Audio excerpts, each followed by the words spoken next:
The sun was setting as I drove home from work. The streets were empty, save for a few stray dogs and cats. I couldn't help but feel uneasy. The news had been full of stories about the zombie outbreak, and I couldn't shake the feeling that something was about to happen. I pulled into my driveway and got out of the car.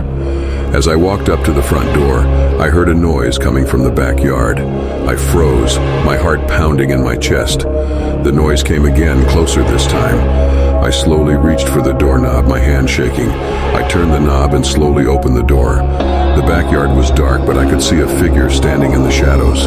I squinted, trying to get a better look. The figure took a step towards me, and I saw that it was a zombie. I screamed and slammed the door shut. I locked it and leaned against it, panting. I had to get out of here, but I couldn't just leave the zombie out there. I had to find a way to kill it. I ran to the kitchen and grabbed a knife. I held it in my hand, my knuckles white. I took a deep breath and opened the door. The zombie was still there, standing in the same spot. It looked at me with its dead eyes, and I felt a wave of nausea wash over me. I raised the knife and charged at it. The zombie didn't even try to move. I brought the knife down, but it just bounced off its flesh. I tried again and again, but the zombie didn't even flinch. I was starting to panic. I had to do something or the zombie was going to kill me. I looked around searching for something, anything, that I could use to kill it. My eyes fell on the grill on the patio. I ran over to it and grabbed a poker. I held it in my hand, feeling the weight of it. This was my only chance. I took a deep breath and charged at the zombie again. This time I swung the poker with all my strength.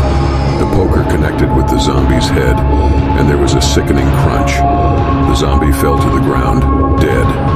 I stood over the zombie, breathing heavily. I had done it. I had killed it. I turned and walked back into the house, locking the door behind me.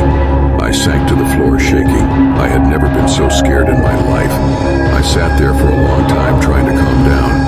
Eventually, I got up and went to the kitchen. I made myself a cup of tea and sat down at the table. As I sipped my tea, I thought about what had just happened. I had killed a zombie. I had survived the zombie apocalypse. I didn't know what the future held, but I knew that I would never be the same again. I had seen the worst of humanity, and I had survived. I was a survivor. I finished my tea and went to bed. I slept soundly for the first time in weeks. I knew that the zombie apocalypse was still out there, but I also knew that I could survive it. I was a survivor. The next morning I woke up and went outside. The sun was shining and the birds were singing. It was a beautiful day. I looked around my backyard and I saw the dead zombie. I had killed it, and it was gone. I took a deep breath and smiled. I was a survivor.